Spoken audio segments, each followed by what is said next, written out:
All right, guys, bang, bang. I have a treat for you today. I've got Ryan Selkis. He decided to sit down like a psychopath and write a 120-page report all about Bitcoin, Ether, crypto, and God knows what else is in this thing. So he's here to talk about it. Thank you so much for doing this, man.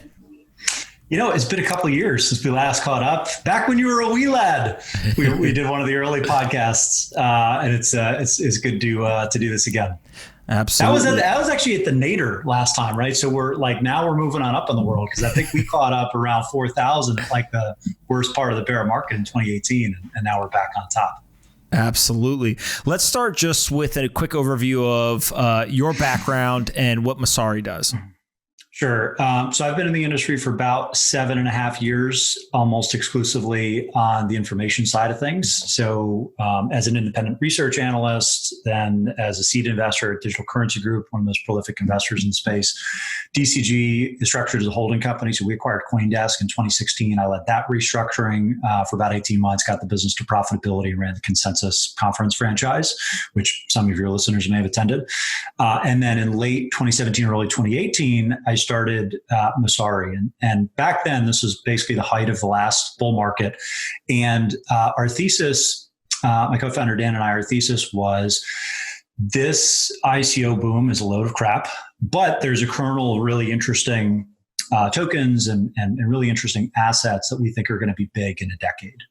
So let's build a company that's going to satisfy the shorthand for Bloomberg of crypto, assuming that this does become a bona fide asset class and it's not just about Bitcoin, Ether, and then all of these also RANs that ultimately wash out in the next cycle. And of course that happened, right? The market corrected. A lot of the crappy projects went to zero, but the teams that kept building, sure enough, were more often than not able to find product market fit, maybe with different applications, not necessarily the assets. What that ultimately led to was some innovations around, okay, how can we decentralize the economics of this killer app that we've built and actually create, financial economics around it, so that it's interesting and compelling to actually own a stake in these decentralized networks. And that's basically the concept of these decentralized finance assets that we'll talk about a little bit, and some of the Web3 tokens and what are now called non-fungible tokens. But if you add it all up, we've basically got this explosion of interesting financial assets that didn't exist 3 years ago, right? Bitcoin's 12 years old, but many of these assets beyond Bitcoin just simply did not exist even as recently as 3 years ago, which is when we started the company.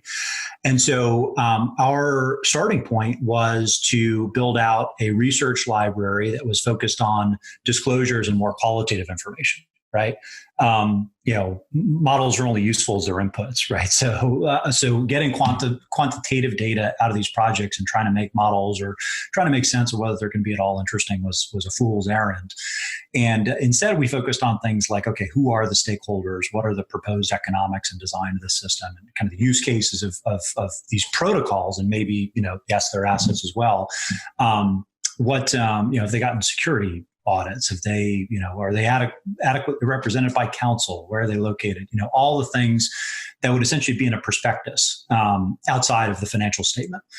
So we aggregated all of that. We've worked with close to 100 teams now on the project side, and on the enterprise side, we work with dozens of the top exchanges, custodians, investment funds on a subscription research product that looks like the Bloomberg terminal a bit, and then a corporate actions alerts and monitoring system called Intel that basically helps people come up and stay up to date on all these non-quantitative updates that are happening, whether it's governance proposals, hard forks, security issues, software releases, the like. So it's a pretty comprehensive enterprise suite that's built right now for crypto professionals, crypto funds, and enterprise companies. But ultimately, we think in the next cycle, going to obviously be a massive customer set for us. So you rate this report. I think this is year 4 that you wrote this report. Literally, it is 120 pages, which most people would say that is absurd. Why do you need 120 pages? I've read almost all of it. I sat down, I thought it was going to be like 20 pages and realized 120 takes a little bit longer. And I thought it was actually really concise in terms of it just covers so much material. And so maybe just talk through like why write the report? Why sit down? I think you actually wrote it. Like it's not like you like hired an outside team to do it, but why sit down and write this? Well, I mean, first of all, I have a couple of advantages, right? One, I've written prolifically for a long time, so it's a little bit faster for me to do. Second of all, our team produces so much terrific content on a day-to-day basis through our pro product that I was able to, not only absorb that over the course of the year, but and really stay up to speed on things, but also borrow some of their graphics, some of their kind of better witticisms throughout the report. So it's all original. And, I did spend some time doing it, but, you stand on the shoulders of giants, so to speak, first of all. And second of all, I think about this report as kind of our guiding document for the year ahead. So it kind of doubles as a strategy session for where, we're thinking about the industry, where we're thinking about taking the company in the year ahead. And to your point, it is shockingly, I think, concise, right? And I even call that out in the introduction. You look at something like this, and I think you'd expect, drivel and filler and words for the sake of words. But the truth of the matter is, it's broken up into 12 sections. There's a section on Bitcoin. There's a section on Ethereum. There's a section on decentralized finance. There's a section on infrastructure trends. So they're all kind of like 10-page reports amalgamated together into this kind of giant year-end piece. And that's more of a function for just how fast the industry is growing, right? When I first wrote the original, it was, I think, January 1st or 2nd, 2018, and it was literally a Medium post, right? And then the next year, one of my friends in the industry is now an investor at Paradigm, Arjun, actually shotgunned me, and he wrote his a few days before I was supposed to publish mine, and his was so much better than what I was going to publish. So he just like totally ate my lunch, and I was so crestfallen about it, and just like I just wasted so much time. But it kind of led to actually creating this as a year-to-year repetitive product that we were going to put out, because we kind of find it so valuable, not only in framing our own product roadmap, but helping people come up to speed on what's going on. The problem, I think, is it's with information businesses in general in the industry, you always have to keep in mind that there's someone starting at home plate, right? We're like rounding second. The industry is still early. So I don't think anyone's rounding third or kind of close to the finish line here, nor will they ever be. But it's even more challenging as more complexity gets added on, as more sectors get added on, to remember that, like, and you have done a masterful job at this. Remember that people are like getting out of the batter's box and they're asking like, okay, what's Bitcoin? Like they've heard of it now, I think, right? Most people can give you maybe a one or two liner, but they haven't studied it, right? So when that's your starting point, and then you try to get into, there was some hacks this year that weren't really hacks, but they were basically just combinations of these, exploits of Oracle infrastructure using flash loans. People are like, what the fuck are you talking about?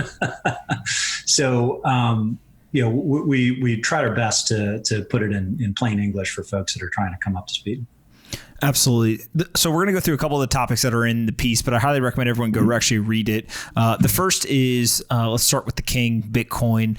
You basically give a Bitcoin outlook for 2021. How do you kind of synthesize that down in terms of what do you think happens next year?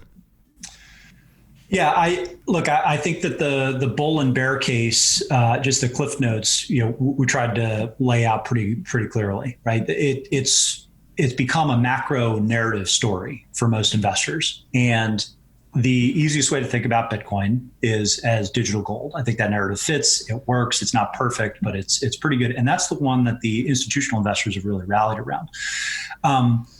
Beyond that, and beyond kind of the macro environment where there's unprecedented levels of negative yielding debt, and unprecedented levels of money printing and debt monetization, you've also got the fact that smart money investors knew about Bitcoin back in 2017. They saw the spike. It was very, very public. It was very loud, and then it died in 2018. and now it's resurged all the way back. And I think a lot of them have appreciation for things that don't die when they really should, because it makes you take a step back and actually think, what did I miss the first time around? Yes, it was probably too early to invest in 2017, but now there's 3 years more infrastructure. There's 3 years more of a Lindy effect around this asset, because it has proven staying power, not just for me and my experience looking at it from 2017, but it's done this in 2011, 2013, 2017, and now again today.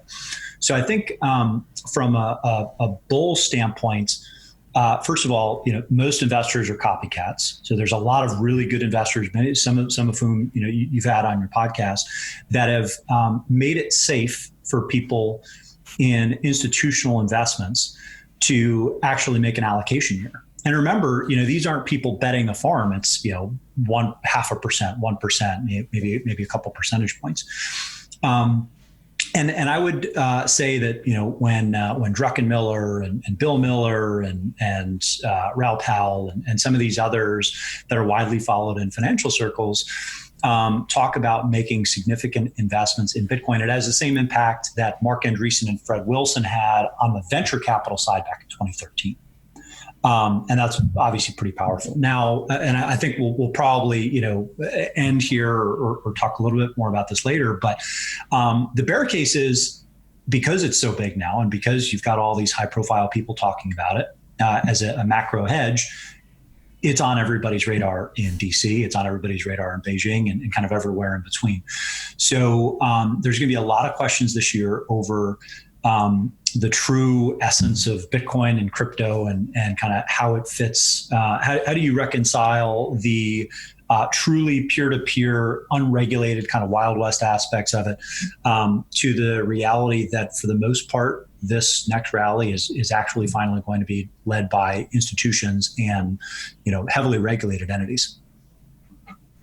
And so when you think through that, there's kind of three key pieces that you talked about in the piece. So one is this Grayscale ETF, two is Coinbase going public, and then three is kind of FATF or privacy type concerns. Let's start with Grayscale's ETF. Those that are listening may say, wait a second, Grayscale doesn't have an ETF. Grayscale has a trust structure. Talk through, why do you refer to the ETF?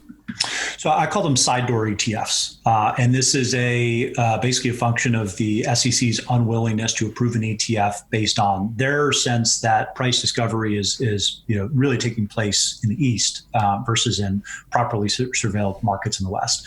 And what Grayscale was able to do and kind of very cleverly took advantage of early on was Rule 144 sales of restricted securities. So basically, you could have this private trust as a closed-end vehicle. People could invest in it at a daily NAV, just like you would in an ETF, but they'd ultimately be restricted for 12 months. Now it's down to 6 months for a couple of Grayscale's trusts, but 12 months for the rest of the family, 6 months for Bitcoin. And essentially, they, because of that dynamic, have a massive premium on the public GBTC shares that are unrestricted versus what investors have been able to capitalize on going directly to Grayscale, based on their accreditation.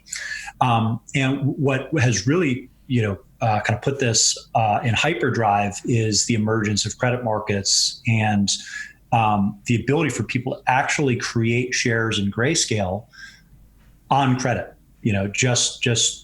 Having, in some cases, they can pledge the Grayscale shares as the underlying collateral. And in that case, you're basically just clipping coupons on premium, which is the spread between what you'll get in 6 months. Typically that's around 20 to 30% for Bitcoin and the GBTC shares. It's up to 60% now for the Ethereum trust. Between what the underlying spot value is and what the public unrestricted share price is, and what that's really a function of is the fact that you can't the redemption process is extremely inefficient versus an ETF, where this process would happen daily. Now it's constrained by this 6 month lockup, so you've got a significant supply demand imbalance in the public markets. I think the most surprising thing, maybe for many people, is that this premium has not gone away, and in some cases, it's stayed very, high over time. And in fact, you'd expect this to actually trade at a discount because Grayscale takes a 2% fee per year. That hasn't been the case. And for as long as it's not the case, Grayscale is going to ramp considerably. And it's going to be a hell of a trade for institutional investors that are getting into the industry. It looks like free money to them. In many cases, because they can do this with leverage. So I'd say that has been a major driving factor. And in fact, Grayscale has acquired a significant chunk of the Bitcoin that's been mined this year, if you look at it that way. Yeah, I think they own something like around 2.5% of the circulating supply of Bitcoin, from what I've read. Yep. Let's talk a little bit about Coinbase. Different business, but obviously still a piece of infrastructure. They have plans to go public, it sounds like, based on kind of public media reports. What's the importance of that or the significance? Well, Coinbase is kind of the OG in the Western markets. They have been the highest profile brand, I'd argue, in crypto, basically since day one, or at least since it came into the public consciousness in 2013. What Coinbase has done phenomenally well kind of ties back to an early decision they made to not throw the baby out with the bathwater once other competitors emerged, and that is keeping their 1% fee as a retail brokerage versus trying to immediately respond to lower fee competitors that followed soon after, right? So if you remember Circle basically came out with a competitive product to Coinbase called 2014, and they said, we're not going to charge a 1% fee. It's going to be zero fee trading to enter and exit these Bitcoin positions, and then they would just kind of make money on the spread or on the OTC desk in the back end. Coinbase never did that, and they have basically bifurcated their product between the retail front end that kind of the first time buyer knows and uses, which also includes a very rock solid custody product by extension, and so it's kind of like the one place that most investors can go buy their Bitcoin, forget about it, and keep it safe. And then at the same time, they have Coinbase Pro, which is one of the more liquid exchanges, a much more competitive business, much tighter fees, much tighter spreads, that kind of a traditional trading set can actually leverage. But I would say what has really separated Coinbase is their approach to regulators in the US and in Europe in particular, and how thoughtful they've been in that multi-year process of getting regulators comfortable with their business. And then it's kind of the blue chip brand that they have for security and safety, right? For newcomers into the space that want price exposure, don't necessarily, want to actually play around with some of the more exotic applications. Got it. And then all of this leads to kind of a positive sentiment. There's lots of kind of big infrastructure being built. All the trends are pointing in the right direction. And then we get to something like FATF and these privacy type concerns. Explain those.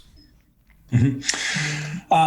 So the it's a Financial Action Task Force. I don't know if it's FATF or FATF. I've always said FATF. That might be wrong. I'll ask the Coin Center guys. But the gist is that any regulated money transmitter needs to know their customer, and they need to abide by certain anti-money laundering provisions and basically the same things that other regulated financial players have to abide by. Crypto introduces some unique challenges with something called the travel rule, where the FATF standards have gotten more onerous and potentially more restrictive on exchanges' ability to allow their customers to send crypto to wherever they may choose. So it's one thing to know kind of the source of funds and to file these reports. It's quite another to actually actively block exchanges and other regulated entities from allowing you or I to move money from our Coinbase wallet into a self-custodied wallet, like a hardware wallet, or to send it to a smart contract, or to send it peer-to-peer to someone that is not necessarily known. And basically FATF regulations would require that there's some knowledge or some tracking of who those funds are actually getting sent to. If you take this to the extreme, what that could mean is that there's a gradual march towards outlawing self-custody and truly encrypted private peer-to-peer cash-like transfers. This is important because at the end of the day, Bitcoin is supposed to be this large interoperable network, not just about kind of the anarchist roots, but even if you just think about it from a tech standpoint, it's supposed to be this interoperable global standard. And the second that you start introducing some of these extra requirements or restrictions, in the worst case, you can break the fungibility of the asset itself, which basically means that you've bifurcated the network into like clean coins and dirty coins, even if they're not actually dirty, right? Just like these are the whitelisted coins and these are ultimately the bad coins. And so this has been a concern for a while, and it's one of the reasons that that maybe the most important core developments that are being worked on by the Bitcoin community are around privacy and how to make it less likely that we'll have this two-tiered system where coins can be tainted just because they've originated from a certain source. Yeah. And what's so interesting to me about this is like there's always the fear and kind of the FUD, if you will, that everyone talks about versus what's actually going on. Sometimes it's literally nothing's going on, but everyone fears something. Sometimes there's a lot going on and nobody fears it. This kind of feels like it's actually somewhere in between that is somewhat rational in terms of something to pay attention to. We're going to talk about Ether and Ethereum. That is probably the most controversial thing that comes up on this podcast.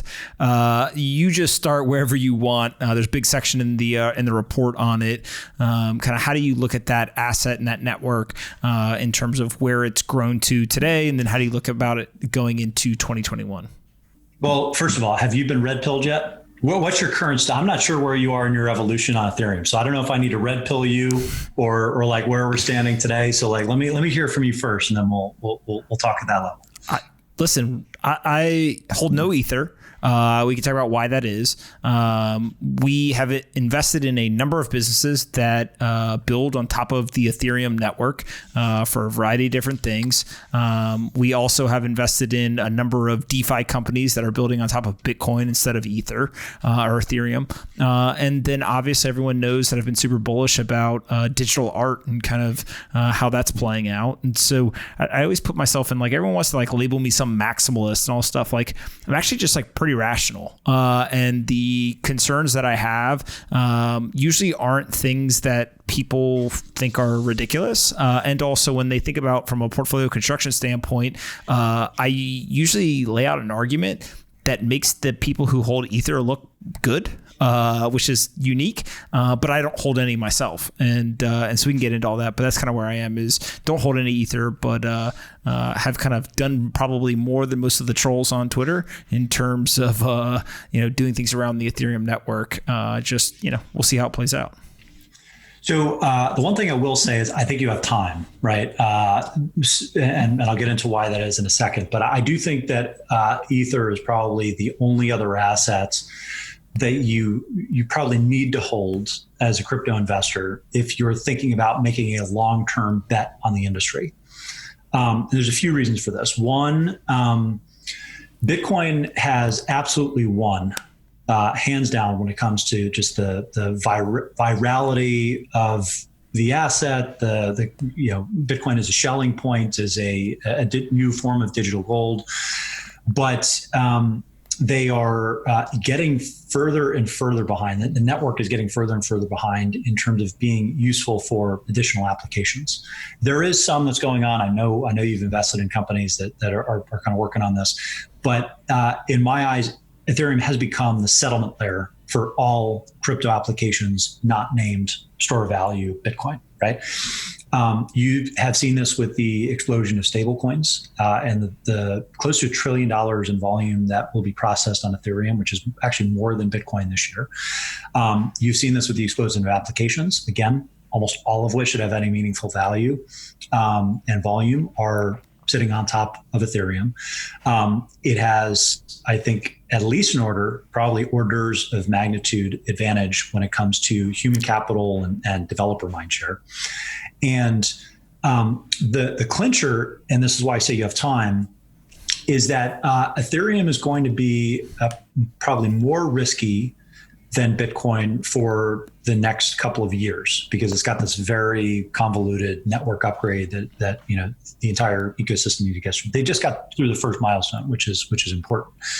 But after if Ethereum is able to make it through this upgrade called Ethereum 2.0, it will arguably be less risky than Bitcoin is in terms of its security assumptions, right? So that's a loaded issue that we can get into. But what Ethereum really needs to de-risk is whether its network is secure at scale using this consensus mechanism called proof of stake.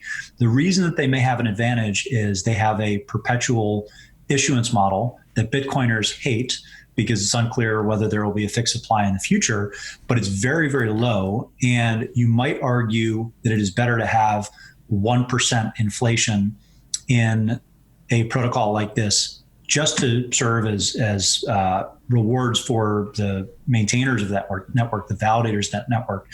Whereas in a couple of years, Bitcoin is going to drop well below 1%. And it's very unclear at this point whether the fee market in Bitcoin is going to be sufficient to actually, protect transactions. In addition, you've got the issue that 70% of hashing capacity and a good chunk of the network's power is actually being, driven out of China, which we could have a full episode conversation. I know you've probably have better guests on that can talk to the pros and cons of that, but it's probably less of a technical issue. It's more of a geopolitical issue at this point. And I think Ethereum gets away from that. So those are kind of the basics, but I will call out that there's maybe a little bit of like a tail wagging the dog element here as well.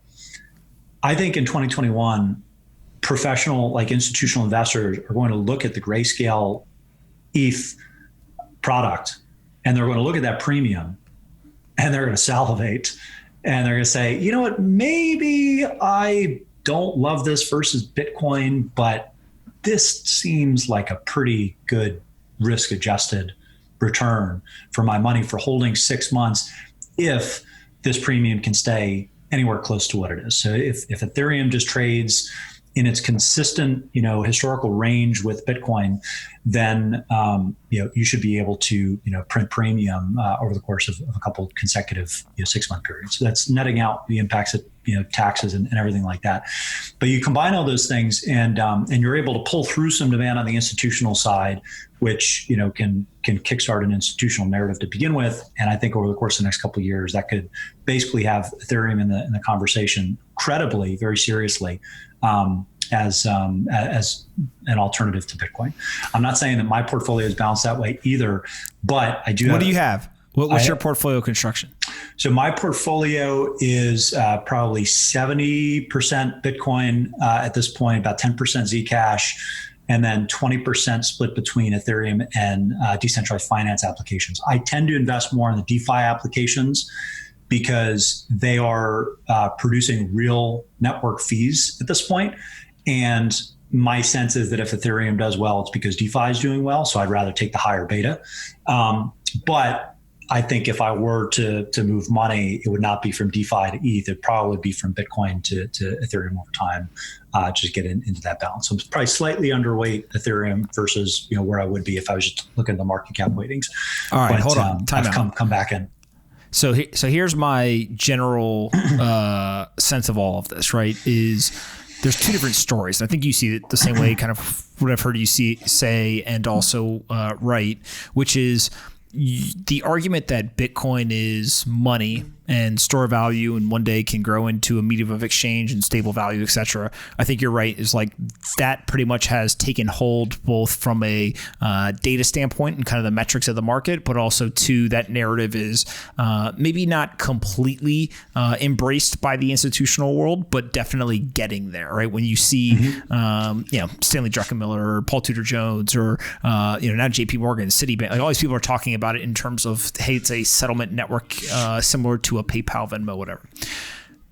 What I think the biggest turnoff to me has always been is, there's the whole DeFi crowd running around saying ETH is money, for example. And so when I was reading your report, you specifically have a section that says ETH is not money. So we can talk about that in a second. But I think part of what we're starting to see is there is activity for sure. The question is, how much of the activity is innovation versus just continued repurposing of the ICO nonsense and kind of all that. And I think actually there's a mixture, right? It's not 100% all innovation. It's not 100% all kind of the nonsense either. And one of the areas that to me just blew me away when I saw what was happening in terms of people yelling and screaming saying ETH is going to take over the world was with all the yield farming stuff. When you really look at what was happening, right, is basically people were creating tokens and they were just dumping those tokens on retail investors, and some were outright, hey, I'm kind of rug pull on you. But very, very different models. And so for me, it was it's almost like developers learned about financial engineering, that's essentially what was going on, right? And that's not to say it's a bad thing. There's a lot of financial engineering that goes on in the traditional markets that is very valuable for all kinds of reasons. But I think that the reason why I bring that up is Bitcoin is telling a monetary story. It's telling a store of value, a money story, a macroeconomic story that tends to be very clear, concise, and either you believe it or you don't. Right. And so if you're an institutional investor, here's the argument. Here's what's going on in the macro environment. Either you think this is going to happen or not. 2-3 years ago, nobody thought it. Now I think it's going from kind of a contrarian trade to a consensus trade. But ETH is telling a different story. It's not telling a monetary story. It's telling an innovation story. Right. So basically it looks much more like a early stage technology investment. And when you get into that innovation story, the part to me that I think people are confusing, right, is there's really 3 groups of individuals or organizations that are going to look at the asset. So you got retail, right? Plenty of retail investors own Bitcoin, plenty own ETH, and plenty own the long tail of whatever else is in there, right? Then you've got what I'll call traders. These can be both Wall Street and kind of traditional traders or the crypto traders, things like that arbitrage trade with the ETH Grayscale trust. They're going to exploit whatever they can, right? It's kind of numbers on the screen to them. They actually don't really care a lot of times what the underlying asset is. They just want to make money. They're pure capitalists and they're trading on a screen. There's a third group, though, which is what I'll call investors. They're not traders and they're not retail, and they're looking much more long term. I think that the obstacle that is in front of Ethereum and ETH, which doesn't mean that you can't overcome the obstacle. It's just a much bigger obstacle than, let's say, the Bitcoin community has at this point, is you basically have to tell a story that is we're going to decentralize and disrupt the entire financial system. And 5 years ago, nobody believed that, right? DeFi wasn't even really a part of the conversation. It was all about, this capital formation and ICOs and all that. There's now some people who believe that, right? And whether it's venture capitalists or even some people on Wall Street that are starting to believe that. But I think that where we don't know yet is there's still a whole bucket of unknowns and uncertainties around what does that world look like? Right. And is it literally, and I say this in a loving, positive way, but is it literally 20-year-olds, right, who create decentralized applications and then throw it out in the world and they're just hey, whatever happens, happens. Some people are that's awesome, that long innovation and let's go disrupt the world. Other people are that is the scariest thing I've ever heard in my life. Right. And so I think that that's the part where there's just a big disconnect between what's happening and all the activity and really how what I'll call quote unquote professional investors are viewing the space. And so I think what you're arguing, and this is where I'll shut up and you can kind of explain, is if those uncertainties or unknowns get more clarity, then that's where there's this great wall of money almost that you think will kind of flow into the space and people will have much more comfort, similar to what kind of has happened to Bitcoin over the last, 3-4 years. That basically potentially could happen with ETH, but there's some work to be done before that. Is that generally accurate or am I way off? Well, I think it's accurate, but I think you answered your own question in some cases. Ethereum went live as a network, just Ethereum, the smart contract platform, about 5.5 years ago now, versus 12 for Bitcoin. And let's give, Bitcoin, let's say Ethereum should be a little bit accelerated because it has the benefit of kind of, riding off of Bitcoin's, coattails in terms of, red pilling people with the concept that a network like this could exist.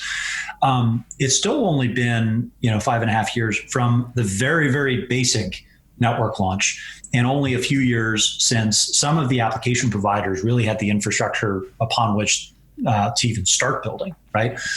So I do want to talk about yield farming in particular, because I think it highlights the difference between the ICO euphoria of 2017, which we thought was bullshit to be like right out of the gates. We wrote about it, and still we built a company knowing that we might cater to assets like that in the future because some of them would stick. 90% of them would wash out, 10% of them would stick.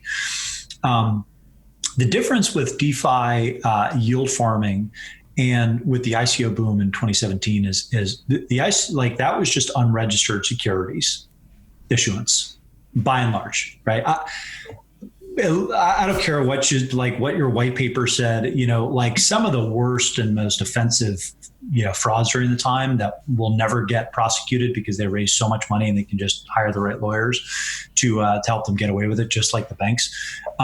They literally had in their token sale documents, there is no utility, never will be any use or any reason to invest, nor is this even an investment. You're literally just purchasing a funny money token that's never going to do anything. And we don't booked it as revenue.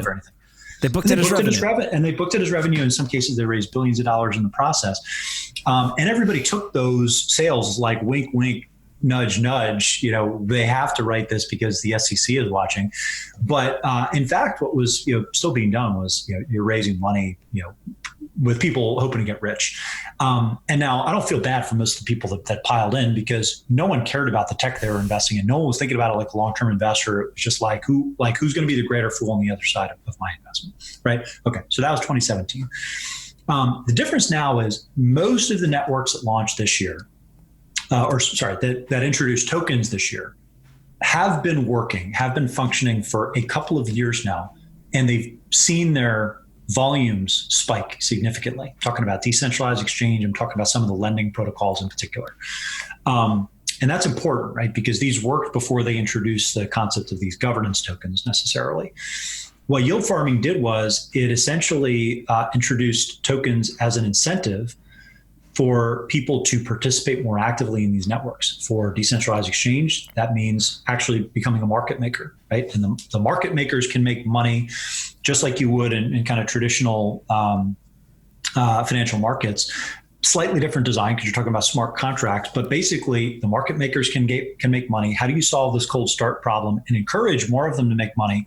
Well, you give them this token in addition to the fees that they're going to earn by staking assets and making these markets, and those will constitute ownership interests in this globally decentralized network, and they'll be able to control it. And by the way, part of that governance and control is going to be their ability to set protocol fees long-term, which will accrue to them. So there is a cash flow component here, almost like investing in, if you were able to invest in a decentralized Facebook from day one, and Facebook had gradually gone public with a data token that said every single user that we onboard, every single ad dollar that we make, we're going to give you, the early users, more of these tokens because you're valuable in helping us bootstrap this network. You're helping us create gravity to this system. And ultimately, you're going to help us scale into a really big business. So you can price them, like using traditional methodologies. Lending was the same thing. When Compound issued their token, they were already scaling and doing very well. The issue was most people didn't want to pick up pennies in front of a steamroller by lending money out through this smart contract platform for a marginal return, still better than the legacy markets, but is it worth the risk? Because there's all this idiosyncratic, risk of Ethereum and the individual, lending protocol. And so the token was a way to kind of pull forward demand again and essentially decentralize the ownership of that cash producing network utility. But that's a big change.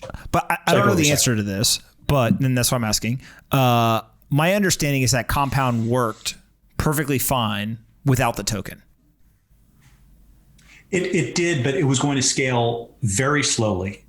right? Mm-hmm. Because you're talking about, okay, how can we get people to contribute and lend in this peer-to-peer marketplace that has all of these other extracurricular risks when they're going to get like 4%. And that's why I say it's like picking pennies up in front of a steamroller. These DeFi tokens were sweeteners, and they were methods of arguably protecting networks long term, because all of these software developers that created them initially, as those networks got bigger and bigger, I think we're going to run into more regulatory risks, right? Like, what is your actual control here? And so you need to actually provably, get these things decentralized, just from just basically to protect their network integrity. So I'd say for a subclass of like market leaders that already had useful working products that were scaling, that the unit economics made sense, those tokens also made sense. Now, were there a bunch of like bullshit projects that got layered on in August and September when the hype was going nuts? Of course, and that was no different from the ICOs, right? The Ethereum ICO, very interesting, in hindsight. Some of the Filecoin sale, very interesting, arguably, in hindsight, because you can actually back into, okay, what are the platform economics of these things? And because they were kind of first to market, you knew that the teams were actually thinking about these in a way that they were trying to align incentives long term and actually scale these networks, not just get rich quick, which is what all the kind of fast followers have done. Yeah, and I think part of the detractor argument, right, is like Compound's a great example where really the token was pure financial engineering, right? Is, hey, we're going to create this token, then we're going to try to give it to users to drastically increase the financial return they get so that it incentivizes more people to come onto the system.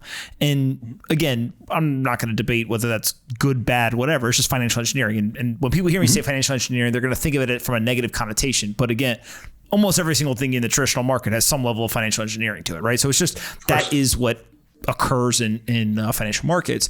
I think the part that there's a spectrum, right? And this is where I think the debate really happens, or the controversial conversations, is like that spectrum of what is being told to investors or holders of those tokens. So there's some people who are like very egregious. Literally, they don't need the token whatsoever, and they sell it in order to get revenue, and that's basically how they survive, right? And I think that there's like very, very egregious people there. And then on the other side of the spectrum is people who say like, hey, like this was working and we just used it in a very light way. And like we were super transparent about what we were doing. And like maybe there was some kind of vote and everyone agreed that we should do it. And that's what we're doing. And I think that, like, again, there are people who fall all along that spectrum. There's some people who think that the most egregious thing is actually fine. And there's some people who think the lightest thing is like, basically a crime, right? Or shouldn't have happened. And so I think part of this whole, kind of complexity of the industry is nobody yet knows where we'll be 10 years from now, right? And so it's almost like that's how the market gets made, in terms of there are people literally betting millions, tens of millions, hundreds of millions, billions, in some cases, tens of billions of dollars on some of these networks playing out and some of them not playing out.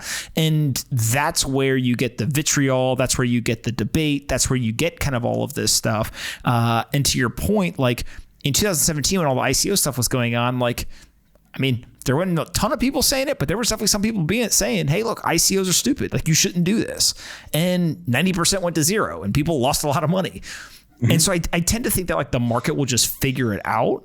But the one thing I want to kind of bring up is I also think that the things that people are optimizing for when they're in like what I'll call like the weeds of DeFi yield farming, for example, they're optimizing something completely different than maybe the average like Bitcoin investor, right? And so what I don't know is, and I don't actually think it's possible, I don't think that we can kind of paint an entire industry with like a broad stroke of, hey, there's one size fits all as to what everyone should do, because everyone's optimizing for something that's different. Right. And so where that ends up playing out is there's returns that are driven where people build. Like, somebody may actually build DeFi applications on Ether or Ethereum, and somebody may go build the same thing on Bitcoin. And then like the market will decide who wins. Right. So that's why, like, when it comes to the debate stuff, I'm just like, the market will decide. Right. Like, I have my own personal opinions, but like, if the market is the ultimate referee or judge, then you actually want everyone trying as many things as possible. And then like the thing that wins is that much better because it basically beat all the other competition, right? Yeah, I mean, the question is, are you hedging and where are you hedged, right? Like some of these indices are toxic waste that just have like straight market cap rankings down, market cap weighted rankings down the top 10 or top 50 or top 100. Like that's just throwing money away. But the question is, where should you be diversifying if you want exposure to this emerging asset class? And my argument, I actually more or less agree with you that there's Bitcoin, which is an asset, and then there's Ethereum, which is basically the leading horse in the decentralized finance platform play. And then everything else is just kind of, picking horses, no different than picking infrastructure winners, that have catered to the Bitcoin industry for years, right? The exchanges, custodians. My general sense is that you need some exposure to Ethereum or its applications somewhere across that value stack, in addition to Bitcoin, because there still is a chance that Bitcoin or crypto wins, but Bitcoin, for whatever reason, has a flaw that prevents it from winning at scale. Yeah, and this is the age-old like diversification versus concentration, right? And people will all make their own decisions from that. I do think that the one thing that will be very interesting to see. Actually, I would love your opinion on this because we're talking about DeFi. My argument the entire time has been like, I don't know, 90-95% of these things aren't decentralized. Like if the government says shut it down or you go to jail, there might be one or two, right, or five or whatever it is that can't be shut down. But majority of them can be shut down. And so here's the thing. They can't. Here's the thing. The teams that spawn them could be shut down, right? They could basically be, pencils down on the project. We're done here. The U.S. government knocked on our door and we're going to divest and whatever. But one of the beautiful things about the industry is that it's open source. And we've actually seen this experimentation play out with anonymous teams forking established projects, the entire code base, the entire model basically, and siphoning off real value, real liquidity essentially overnight. This happened over the summer with Uniswap, and it's happened with a couple, many other applications as well, which is why there's so many of these also ran tokens that I agree are garbage. But in theory, credible anonymous developers, which is not an oxymoron necessarily, people that have actually proven their bona fides over years of development in the space that are not actually known entities, they could swoop in and basically offer the same exact protocols and maintain the same exact protocols, but just fork the economics, basically create a new system from scratch. And with better privacy solutions also coming online, it becomes harder and harder to track that down. And this gets into this game of whack-a-mole that ultimately is going to happen on a global scale. I tend to think that the thing that works in the industry's favor is that the powers that be are just going to be so slow. In the West, at least. In the East, totally different story, right? If they can take fucking Jack Ma off the street and say, you really shouldn't have said that at a conference, and by the way, your IPO is canceled, like no one is untouchable over there. Like just point blank, let's just get that out of the way. Like at any point in time, China could become one of the biggest players in Bitcoin and crypto, or it could just be like a nuclear threat to the entire industry for a whole confluence of factors.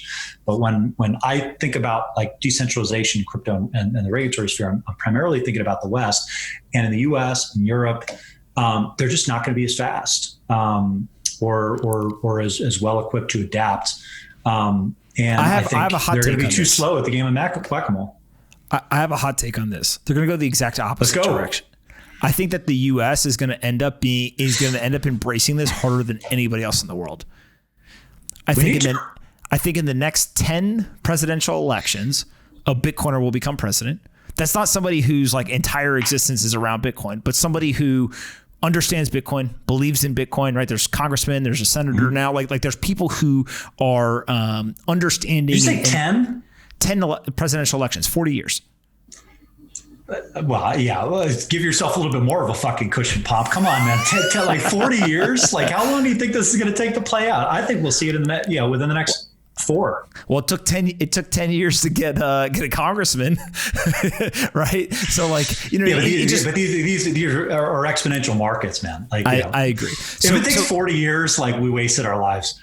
Yeah. But here's the thing, right? Is like, so I always zoom out a little bit and I say, okay, well, how long would it take for, let's say, Bitcoin to become the global reserve currency? Like, I actually think that it is a multi-decade play now, but that started in 2009, right? And so we're kind of 10, 11 years into this. Like, there's a good chance that there's another 10 or 20 years before you reach that. Now, again, Bill Gates, hey, we overestimate what we can do in 1 year, underestimate what we can do in 10. I would say most people didn't think that we'd be sitting at $20,000 10, 11 years after Bitcoin, kind of went public there. But at the same time, when you start to unpack some of this stuff, like, take the DeFi stuff, I don't think that there's very many people who say, hey, we're not going to get decentralized applications. All the controversy and debate is, where does it get built? Right. Yes. And where it gets built heavily determines the structure of how it gets built. Right. Because most Bitcoiners are like, yeah, of course, there's going to be decentralized lending protocol, or decentralized lending applications, but it's going to get built on the Bitcoin protocol. Right. Mm-hmm. And some people disagree, some people agree, whatever. But the structure in which that happens, if it happens, will be very different than if it gets built on another platform. And I think that's the interesting part here is, as this stuff occurs, like, do we end up in a world where, take the internet, there's only 4 or 5 protocols that actually end up mattering? Do we end up in a world where there's a gazillion protocols that matter and there's one that's specific for certain countries or regions or use cases or whatever? Or do we end up in one where the strongest, most secure chain eats the world? Again, nobody knows. Right. And I think that's the part that, like, everyone has their opinion. And I think a lot of people walk around acting like there's facts, right, in terms of this is what's going to happen. But I don't know. Right. I don't think you're saying Well, taken to the extreme. I mean, we don't need to get into too much of the esoteric of, how these networks work. But, you're a believer that a lot of this is going to get settled back to Bitcoin. In fact, one of my biggest regrets is that I thought that for a long time. And that's one of the reasons I knew about Ethereum from the very earliest stages. And I just couldn't wrap my head around the token sale and the mechanics of that whole process. I actually don't believe that. You're going to be shocked by that. I actually don't believe that. Okay. I think that Bitcoin ends up replicating most of it. What I think, though, is that most of what's happening on, let's say, Ethereum, take that as an example, is exactly what happened in 1996 to 2000. All those ideas, home runs a decade later. Food delivery, streaming music, literally every single idea that was tried then ended up not succeeding. And it was people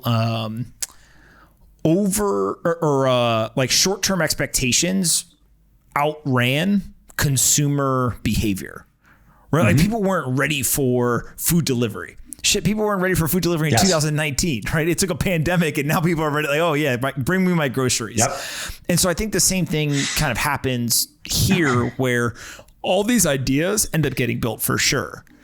But it's just, you've got to allow the network to get built, and you also have to allow the behavior to change. And you can get retail people to go do, CDPs, for example, but like, that doesn't matter until you get like big money to do it. Right. In the grand scheme of like global finance, if you really want to replace kind of centralized entities, that's who you have to get. But as we saw with Bitcoin, like, that could take years to happen. And so it's like, are the teams that are building this now going to be the ones that end up winning? Or do they basically try all the right ideas, but then other teams build them later? I don't know. We're going to find out, but like, we've already seen technology evolve that way in the past. So I think the two things that we're talking about, though, are protocols versus teams, right? Like communities versus centralized companies. Yes, the 90s internet companies were a decade early, but the internet protocols and Linux was getting built out then as well, and that's backbone for a lot of our modern web. So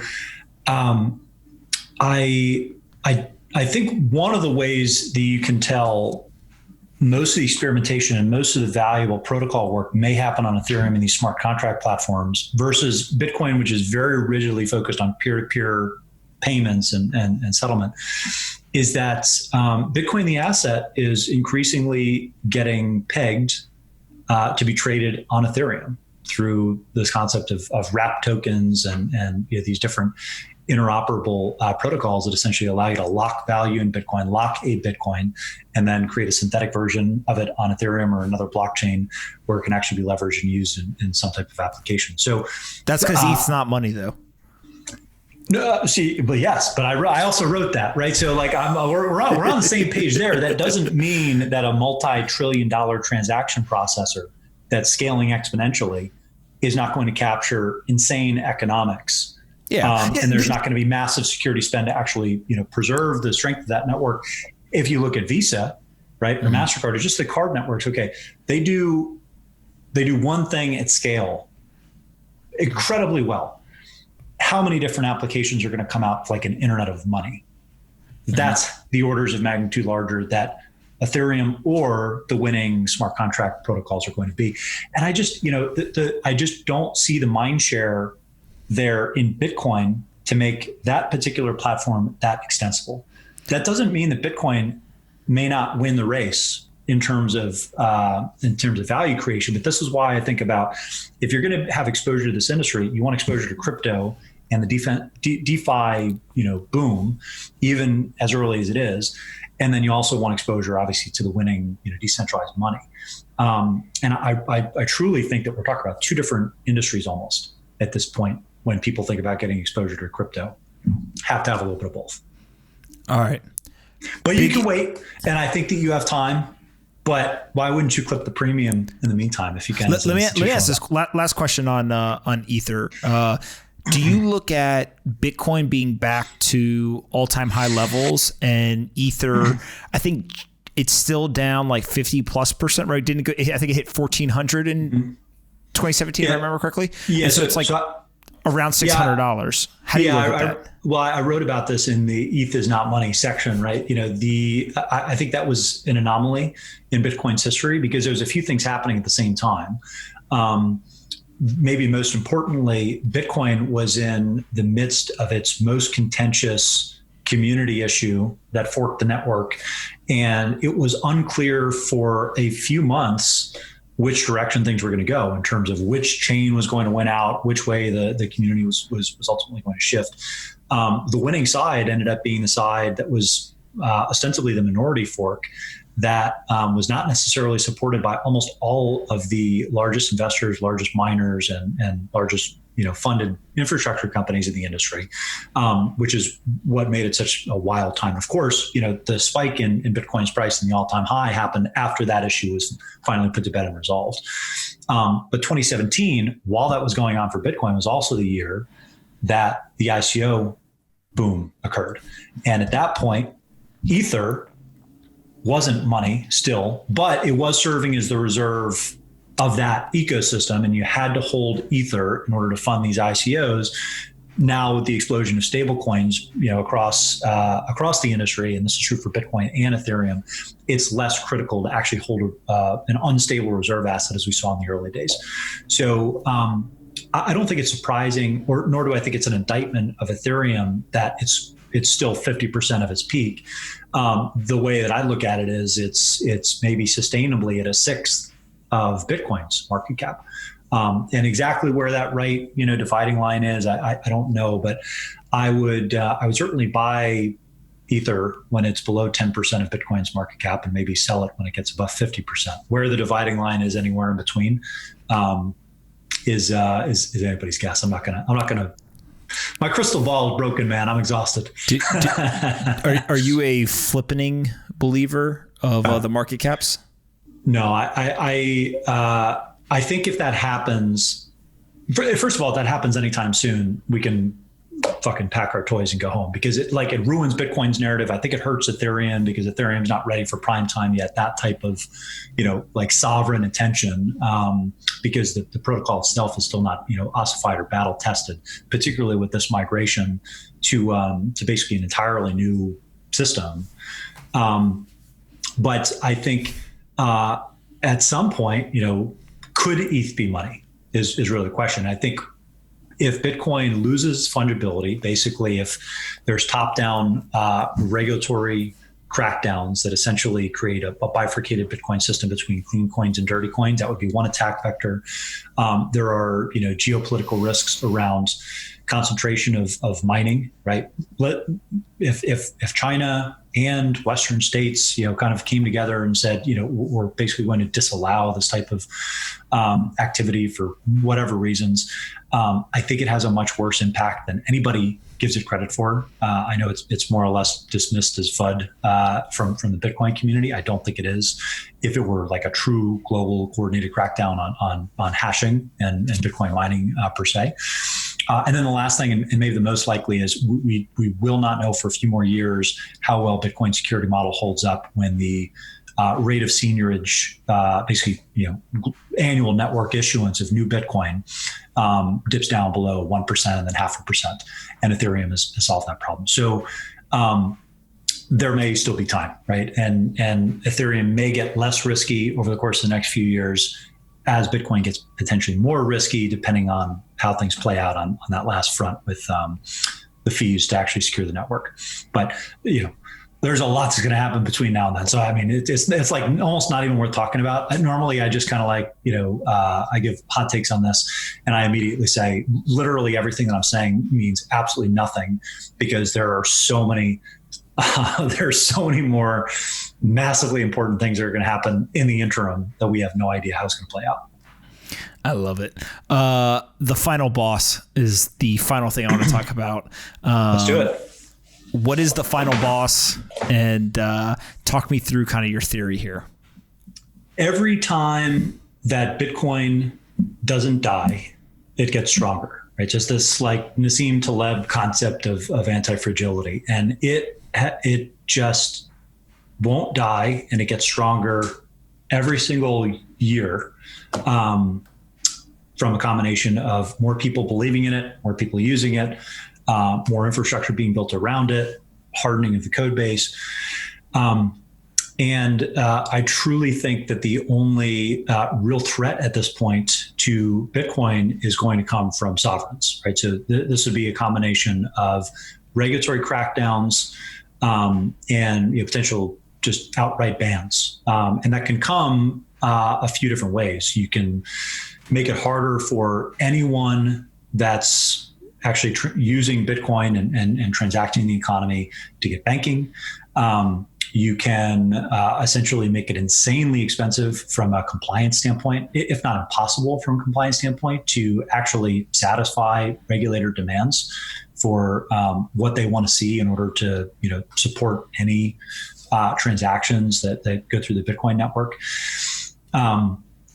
And we could see as Bitcoin and related applications get more private, right? If we do go from pseudonymous but still traceable transaction sets through these forensics companies like Chainalysis and Elliptic and basically the ones that work with the governments and the big compliance teams worldwide, if there are solutions that basically break the utility of those forensic tools, then you've got a big problem, and I think you can see what we've started to see glimpses of, which is the DOJ, CCP, other kind of global regulators saying we're not sure how we feel about self-custody, because it's kind of like a Swiss bank account in your pocket, and we're sure not sure how we feel about privacy, like blanket anonymity solutions, things like what Zcash has introduced, basically making it next to impossible to actually trace, pseudonymously or otherwise,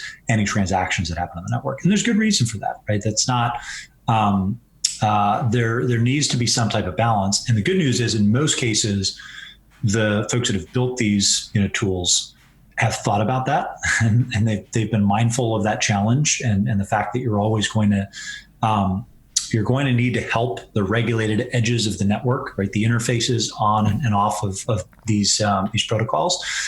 You're going to need to give them the tools to actually interface with the powers that be, and catch bad guys and make sure that there's not systemic risk in these systems and things like that. So you're talking about, we're at half a $1 trillion now in global market cap, almost 400 now for Bitcoin. So 400 billion now. That's no longer, below the radar by any stretch. And, I think that we'll see over $100,000 Bitcoin by the end of next year.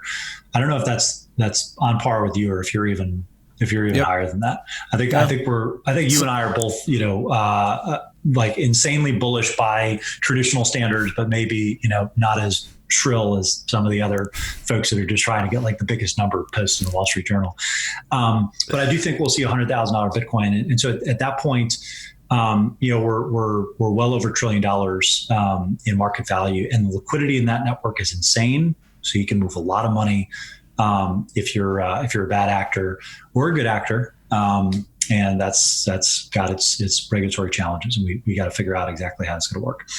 So final boss, I am betting on Bitcoin and the good guys and the Wild Western frontier for no other reason than I just think the West is completely dysfunctional, and it's going to take them forever to fully wrap their heads around it.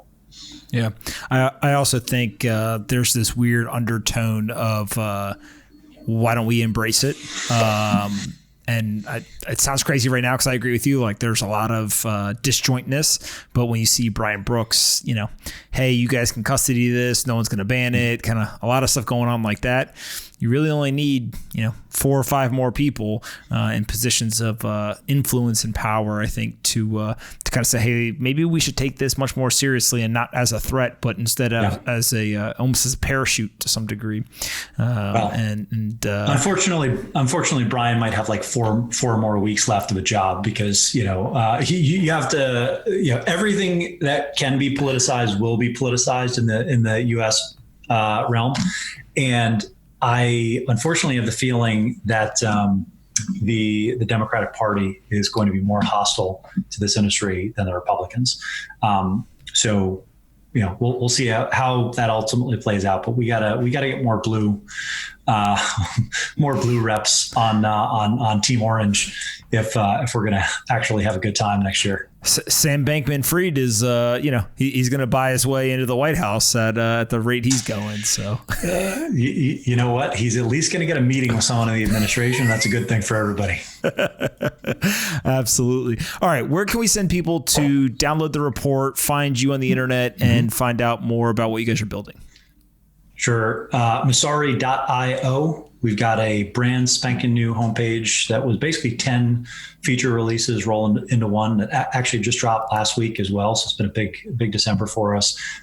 It's a beautiful interface to catch up on news, basic price information by sector, charting tools. It's really become my second screen. I think a lot of others, really quickly to get a full soup to nuts overview of how the market's performing day to day. You will see a link to the report, Crypto Theses for 2021, front and center, right on that homepage for probably the next month or so, because this will be the largest report that we have out at least through January, as you can imagine. So I encourage people to go there, check out the report, and then sign up for our daily newsletter as well. If you're interested in getting more than just orange coin information from Pomp, and you want to actually take the purple pill, that'll get you excited for. I'm just going to try to layer the innuendo on because we're recording late on a Sunday night. I write about the other stuff. I just write about it when there's rug pulls and all the other nonsense. Oh man, you know what? You sound like the Bitcoiners version of Peter Schiff, man. Don't do that. Don't do that. Expand the mind, Pomp. Again, listen, like I always say, I've invested in more companies than most of the trolls on Twitter that are building on top of this other stuff. I'm not by any means not open-minded. It's just I'm a rationalist, right? In terms of nobody likes to call out the nonsense. You can be successful and you can have a successful piece of technology or community and still say, hey, 80% of this stuff's nonsense.